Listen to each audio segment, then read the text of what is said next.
পৰিয়াল বন্ধু বান্ধৱৰে সৈতে মই আহিছোঁ ৰৈ ৰৈ বিনালে চাবলৈ জুবিনে জীৱিত কালতেই কৈ গৈছিল আৰু জুবিনৰ যি সুখ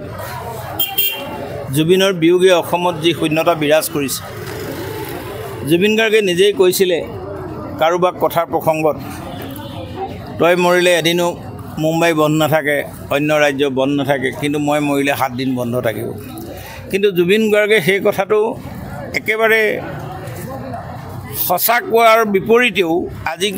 আজিও কিন্তু জুবিন গাৰ্গৰ নিস্তব্ধতা বিৰাজমান আৰু এই সিনেমাখন চাবলৈ মানুহে হিলদোল ভাঙি আহিছে অসমৰ 3,40,00,000 মানুহৰ প্ৰায়ে চাব সকলোৱে চাব বুলি ধৰি লৈছোঁ মই আৰু 3 কোটি মানুহে যদিও চায় মই ভাবোতো এইখন সিনেমা অসমৰ যিমানটা সিনেমা হল আছে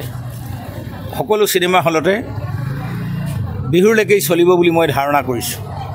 আৰু অন্যহাতেদি আমি এটা কথা গম পাইছোঁ জুবিন গাৰ্গে অসমীয়া সিনেমাক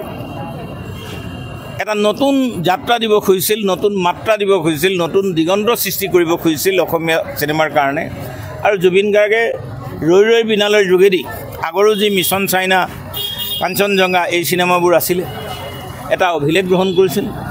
আৰু এই সিনেমাখন আৰু বিশেষভাৱে অভিলেখ সিনেমা ৰচনা কৰিছে সিনেমাখনে যেহেতু সমগ্ৰ ভাৰতৰ বিভিন্ন জেগাত প্ৰদৰ্শিত হৈছে অসমীয়া সিনেমা এনেকৈ ভাৰতবৰ্ষত অসমৰ বাহিৰত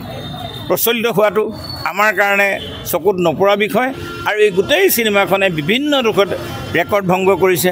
আৰু জুবিন গাৰ্গৰ যি মৃত্যু যি অপূৰণীয় ক্ষতি এই অপূৰণীয় ক্ষতি আমি আচলতে পূৰাব নোৱাৰোঁ আমি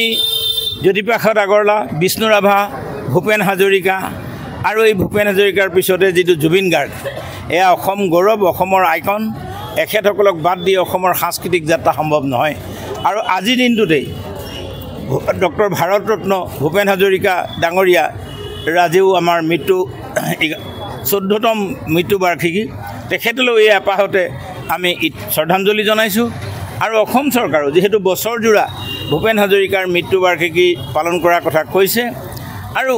সেয়েহে আজি মই এই দিনটোতে সিনেমাখন চাবলৈ পাই মই অত্যন্ত সুখী আৰু গৰ্বিত আপুনি চাবলৈ আহিছে সিনেমাখন আৰু বহুতে আমি দেখিছোঁ ৰাজনৈতিক নেতা সকলোৱে আমি দেখিছোঁ সিনেমাখন চাবলৈ আহিছে কেন্দ্ৰীয় মন্ত্ৰী সৰ্বানন্দ সোণোৱালেও চাইছে গৌৰৱ গগৈও চাইছে সকলোৱে চাইছে অখিল গগৈও চাইছে সকলোৱে চাইছে কিন্তু মুখ্যমন্ত্ৰীয়ে কৈছে যে জুবিন গাৰ্গ ৰাইজৰ শিল্পী আছিল গতিকে ৰাইজে আগতে চাই লওক ৰজা পাছত অৰ্থাৎ মুখ্যমন্ত্ৰী চব সুবিধা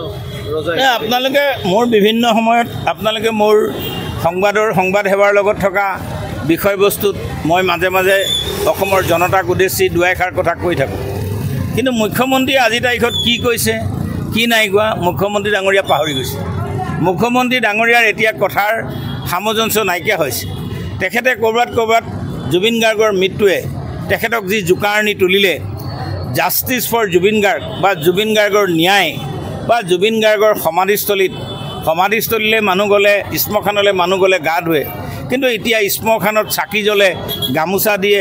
পইচা দিয়ে অৰ্থাৎ দক্ষিণা দিয়ে যে এইখন এখন তীৰ্থস্থান হ'ল এই জুবিন গাৰ্গৰ যি মানে জয় যাত্ৰা বা জুবিন গাৰ্গক যিটো অসমৰ মানুহে যিটো সন্মান দিলে এই সন্মানে মুখ্যমন্ত্ৰী ডাঙৰীয়াই ইয়াৰ ন্যায় দিব নোৱাৰাটো একদম নিশ্চিত কথা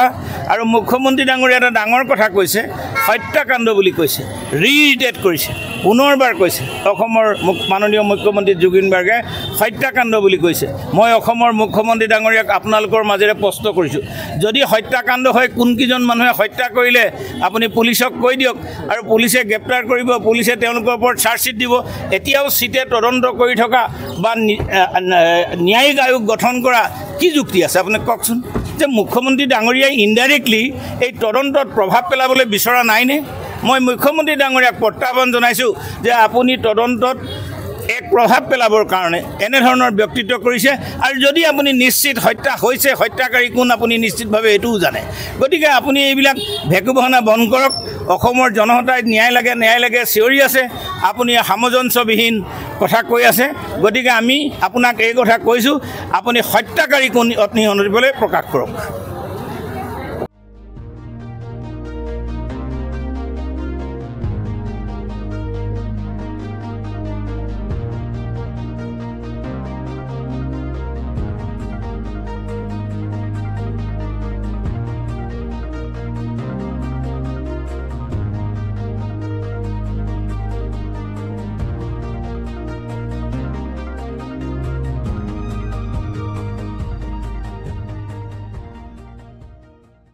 Stay informed, stay ahead. News Any 365.